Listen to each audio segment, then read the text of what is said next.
Hello everyone, इस video में हम कम्युनलिज्म टॉपिक को कवर करेंगे।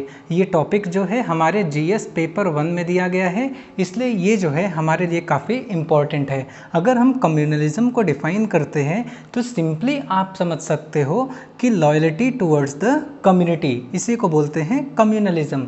इंडिया के कॉन्टेक्स्ट में ये जो कम्युनिटी है ना, ये किस चीज़ से रिप्लेस हो जाता है? ये रिप्लेस हो जाता है आपका रिलीजन से। ओके, तो इंडिया के कॉन्टेक्स्ट में जब कम्युनलिज्म को डिफाइन करते हैं तो इसका मतलब होता है लॉयल्टी टुवर्ड्स द रिलीजन। आपको पता है कि जब ये मतलब कि अपने असली शेप में आता है तो लोग कितना ज़्यादा सफ़र करते हैं। आप देखते हैं कि रायट्स होते हैं, यानी कि हिंदू मुस्लिम दंगा हमें कई बार देखने को मिलता है। तो फिर अगर हम बात करते हैं कि किन वजहों से कम्युनलिज्म जो है हमारे इंडियन सोसाइटी में देखने को मिलता है, तो उसमें फर्स्ट रीज़न है इकोनॉमिक फैक्टर। यानी कि आपको पता है कि कुछ जो कम्युनिटी है वो स्टार्टिंग से ही क्या है, बैकवर्ड है ना। उनको जो है ढंग से एजुकेशन नहीं मिला। जब ढंग से एजुकेशन नहीं मिला तो जो जॉब्स थे, जो पब्लिक सेक्टर के जॉब्स थे, जो गवर्नमेंट के जॉब्स थे, उसमें उनको रिप्रेजेंटेशन नहीं मिलता है। अब जब काफ़ी ज़्यादा पीछे रह जाएंगे तो उनको ऐसा लगेगा कि जो दूसरी कम्युनिटी जो कि आगे जा चुकी है वो उनको रोक रही है आगे बढ़ने से। तो इसकी वजह से क्या होगा कि कम्युनलिज्म जो है वो पैदा होगा। अगर सेकंड फैक्टर की बात करते हैं तो वो है पॉलिटिकल फैक्टर। अगर आप पॉलिटिकल फैक्टर को देखते हो तो आपको पता है कि गवर्नमेंट ऑफ इंडिया एक्ट 1909 जो है वो मुस्लिम्स को सेपरेट इलेक्टोरेट देती है। इसके बाद फिर क्या होता है, गवर्नमेंट ऑफ इंडिया एक्ट 1935 जो है वो इस सेपरेट इलेक्टोरेट को डिफरेंट कम्युनिटीज़ में एक्सटेंड करती है। फाइनली जो है 1947 में रिलीजन के बेसिस पे हिंदू और मुस्लिम वाले फैक्टर पे पार्टीशन हो जाता है। तो फिर इन सब की वजह से क्या हो जाता है कि इसकी वजह से भी हमारे सोसाइटी में कम्युनलिज्म पैदा होता है।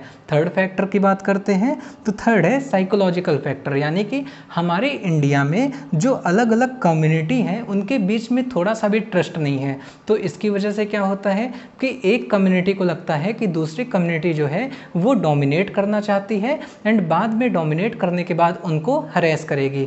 तो इसकी वजह से भी जो है कम्युनलिज्म पैदा होता है। लास्ट एंड सबसे इम्पॉर्टेंट फैक्टर जो कि आजकल हमें देखने को मिल रहा है वो है मीडिया का रोल। कई बार ऐसा होता है कि सोशल मीडिया कई सारे गलत न्यूज़ को क्या करते हैं, स्प्रेड कर देते हैं, जिसकी वजह से क्या होता है, ये जो कम्युनलिज्म है वो पैदा होता है। नेक्स्ट टॉपिक है हमारा कॉन्सिक्वेंसेस ऑफ कम्युनलिज्म। आपको पता है कि सुप्रीम कोर्ट ने जो है एक डॉक्ट्रिन निकाला है जिसका नाम है basic structure of constitution. And इस बेसिक स्ट्रक्चर ऑफ कॉन्स्टिट्यूशन में सुप्रीम कोर्ट ने कहा है कि जो ये जो सेक्युलर फीचर है ना, ये भी बेसिक स्ट्रक्चर है हमारे कॉन्स्टिट्यूशन का। लेकिन ये जो कम्युनलिज्म है ये डायरेक्टली चैलेंज करता है हमारे सेक्युलर फीचर को, यानी कि ये हमारे कॉन्स्टिट्यूशन को डायरेक्टली चैलेंज करता है। नंबर सेकंड कॉन्सिक्वेंस की बात करते हैं तो आपको पता है कि जब कम्युनलिज्म पैदा होगा तो इसकी वजह से रायट्स होंगे। नॉर्मली हमारी सोसाइटी काफ़ी शांतिपूर्वक ढंग से रहती है, लेकिन जब रायट्स होंगे तो क्या होगा कि हमारे सोसाइटी में बहुत ही ज़्यादा टेंशन पैदा हो जाएगा, काफ़ी ज़्यादा कन्फ्लिक्ट वाली चीज़ें होने लगेंगी। थर्ड कॉन्सिक्वेंसेस की बात करते हैं तो अगेन कम्युनलिज्म से रायट्स होते हैं। रायट्स में आपको पता है कि काफ़ी सारी चीज़ें जला दी जाती हैं, उसकी वजह से दुकान बंद हो जाते हैं, काफ़ी सारा इकोनॉमी जो है, हमारा जो इकोनॉमी है वो क्या करता है, वो सफ़र करता है। जब काफ़ी सारी चीज़ें जलाई जाएंगी तो क्या होगा, हमारा ही तो पैसा नुकसान हो रहा है क्योंकि हम ही ने टैक्स पे करके उसको बनवाया है। जब दुकानें बंद रहेंगी तो जो दुकानदार हैं उनका भी लॉस होगा। उसके बाद जो है जब इन्वेस्टमेंट आना होता है ना, जब भी ये सारे रायट्स होते हैं तो ये रुक जाता है, क्योंकि जो इन्वेस्ट करने वाला होता है फॉरेनर, वो सोचता है जहाँ पे स्टेबिलिटी ही नहीं है हम वहाँ पे क्यों इन्वेस्ट करें, हमारा पैसा डूब जाएगा। तो ये सारे फैक्टर्स होते हैं। लास्ट कॉन्सिक्वेंसेस की बात करते हैं तो आपको पता है कि जब भी रायट्स होते हैं तो इसका जो अल्टीमेट सफरर होता है वो पुअर पर्सन्स होते हैं, जो बहुत ही गरीब होते हैं। उनके घर उजड़ जाएंगे, उनके घर में लोग आग लगा देते हैं।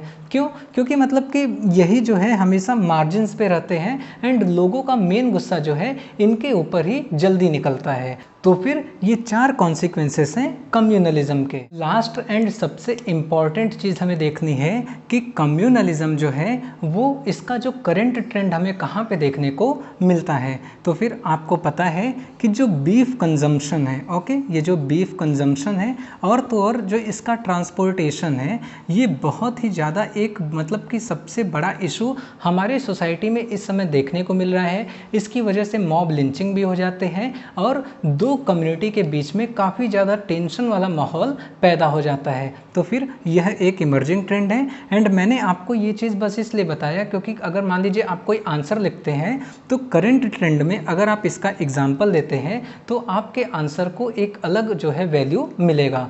तो बस दोस्तों इस वीडियो में इतना ही। आई होप कि आपको कम्युनलिज्म वाला टॉपिक समझ में आ गया होगा। अगर वीडियो अच्छी लगे तो वीडियो को लाइक करिए, चैनल को सब्सक्राइब करिए। मिलते हैं नेक्स्ट वीडियो में। Thank you so much.